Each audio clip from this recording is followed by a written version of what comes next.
My name is Kerr and I live in Sapa.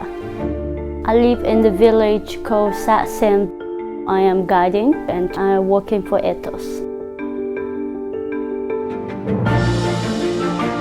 I am come from the Black Hmong tribe.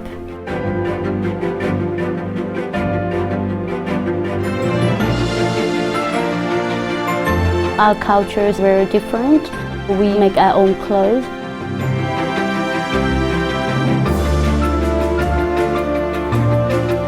The tofu is traditional food. We start with the seed, grind it with the water and cook in the open fires.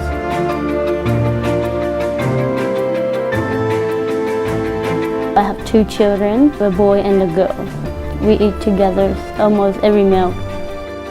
I never been to school, so I want my children to learn more and keep the Hmong culture.